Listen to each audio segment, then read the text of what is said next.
Linfocito, bacteria, virus y algo más. Una mirada a la respuesta inmune. En un país en vías de desarrollo, donde existe mucha desinformación y malas prácticas higiénicas, existe una epidemia de diarrea causada por norovirus. Aquí dos personajes particulares presentan episodios de chorro. Nombre: Enrique Hurtado Grabado. Trabajo: presidente. Don: sustracción: desaparecer el dinero del pueblo sin que nadie se dé cuenta. Edad: 50 años. Comida favorita: tacos de canasta.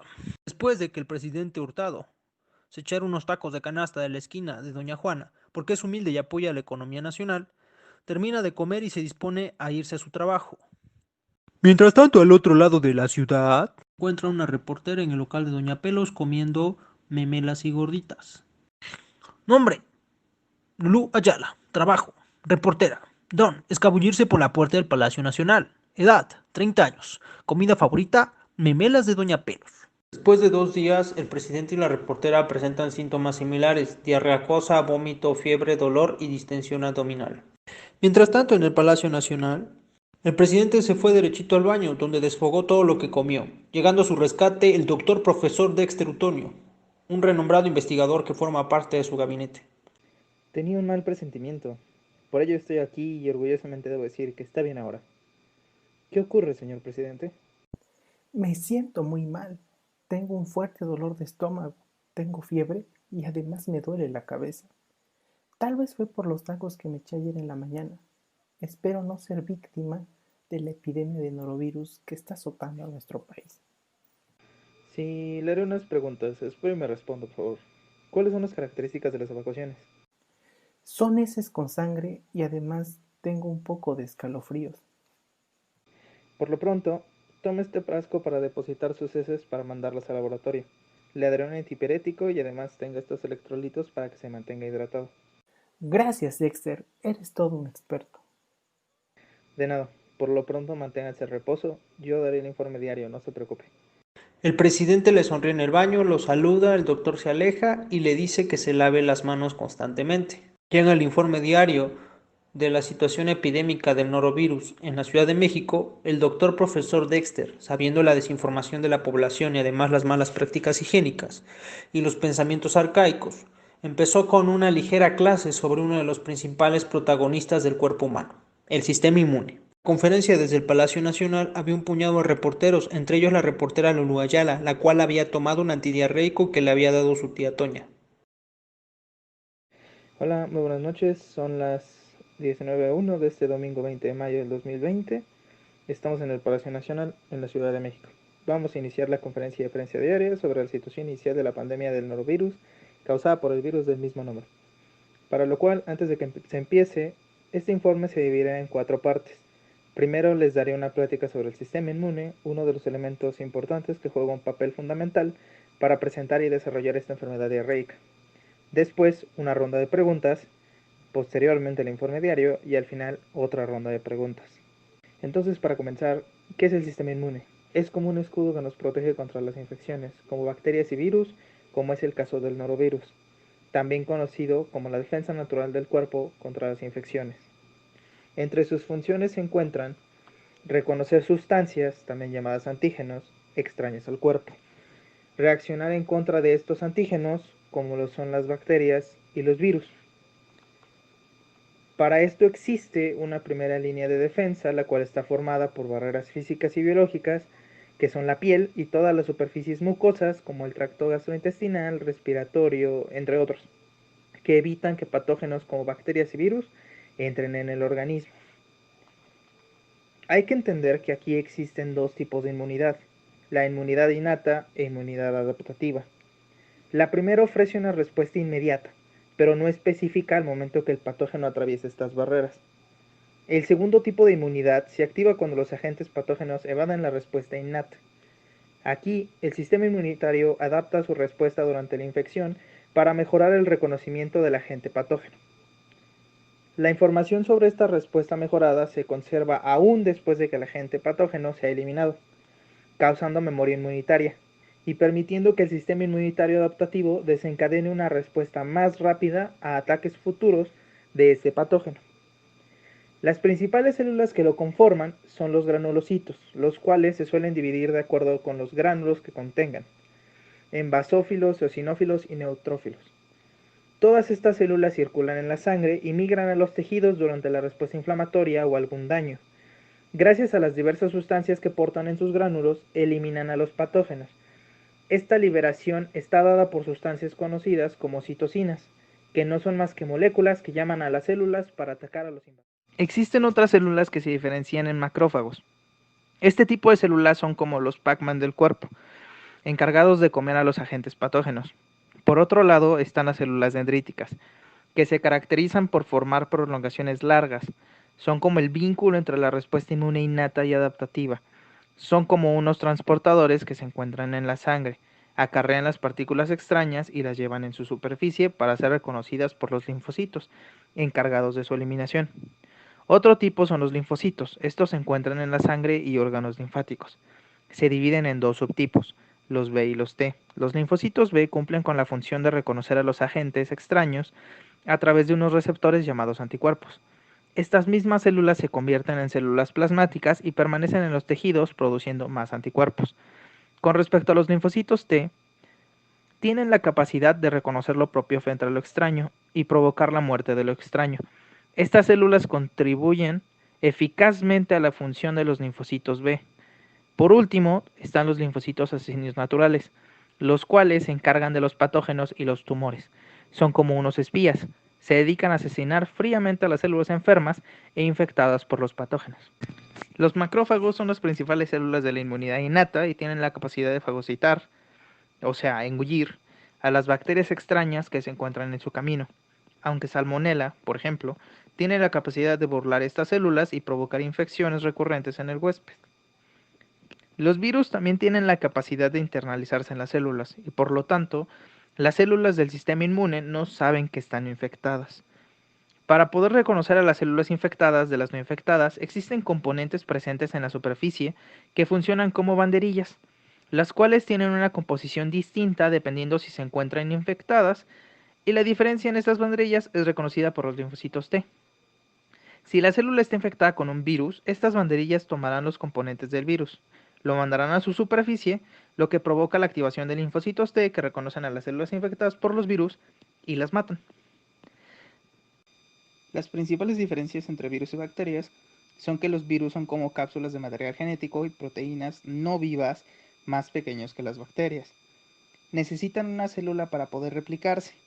Algunos mutan demasiado rápido para poder adaptarse a un huésped. Y el único tratamiento que existe para ellos son los antivirales y la prevención por medio de vacunas, aunque no existen para todos ellos. En el caso del norovirus no la hay. Además, la mayoría de las enfermedades virales son curadas de manera eficaz por el propio cuerpo. Con respecto a las bacterias, son organismos conformados por una sola célula y muchas de ellas conviven con nosotros y obtenemos muchos beneficios de ellas, como la síntesis de vitaminas hasta su participación en el sistema inmune como barrera. El tratamiento empleado para las bacterias patógenas son, por ejemplo, antibióticos y en algunos casos también existen vacunas bacterianas. La infección por cualquiera de estos microorganismos dependerá del estado en que se encuentra el sistema inmune. Si tienes una buena alimentación y haces ejercicio con moderación, se puede dar batalla a aquellos microorganismos que atenten contra la salud. Es de recordar que las bacterias y virus no deben clasificarse bajo un esquema moral. No son buenas ni malas, solo son distintas formas de vida que nos han acompañado por millones de años y nuestro organismo ha aprendido a convivir con ellas. Recuerden que los antibióticos diseñados para bacterias no tienen ningún efecto sobre los virus. Por último, es preciso señalar que, para el tratamiento de este padecimiento gastrointestinal, causado por el norovirus, no es pertinente tomar antibióticos, ya que estos solo eliminan bacterias, además de que perjudica la microbiota intestinal, causando alteraciones como acidez, indigestión e incluso colitis crónica a la larga, junto con inflamación y pérdida de la motilidad intestinal. De acuerdo con la Organización Mundial de la Salud, no hay un tratamiento para el norovirus. Actualmente tampoco existe una vacuna, por lo cual las malas prácticas higiénicas aumentan los casos por este virus. Por lo anterior, es necesario consultar al médico y tomar muchos líquidos para evitar una deshidratación severa. Tal vez el médico pueda prescribir medicamentos para aliviar los síntomas de fiebre y dolor abdominal. En este caso, reitero, si fuera una infección gastrointestinal bacteriana, el médico le prescribirá algún antibiótico si fuese necesario. Ok, esto es todo por la primera parte, gracias. No se preocupen, si se quedaran con inquietudes, con mucho gusto lo explico. Muy bien, vamos a dar espacio a preguntas y respuestas si son tan amables. Ahora sí, usted, Lulu Ayala. La reportera Lulú Ayala se encontraba con fuertes dolores de estómago y expulsando una gran cantidad de gases. Alzó la mano y procedió a preguntar. Muy buenas noches a todos. Me presento. Mi nombre es Lulu Ayala y vengo del periódico Buenos Días México. Mi primera pregunta sería, ¿cuáles pueden ser las medidas de prevención para evitar contraer este virus? Buenas noches, qué bueno que lo pregunta para poder hacer énfasis en el lavado de manos. Es muy importante el lavado de manos y se debe hacer principalmente después de comer e ir al baño. Otro punto muy importante es el lavar y desinfectar correctamente los alimentos. ¿Por qué es importante evitar esto? Porque es el vehículo principal para la entrada de este tipo de microorganismos. Y por último, y no el menos importante, es mantenerse en casa y evitar la ingesta de alimentos fuera de casa. Muy bien, y una pregunta más. ¿Cuáles son las formas de contagio más comunes?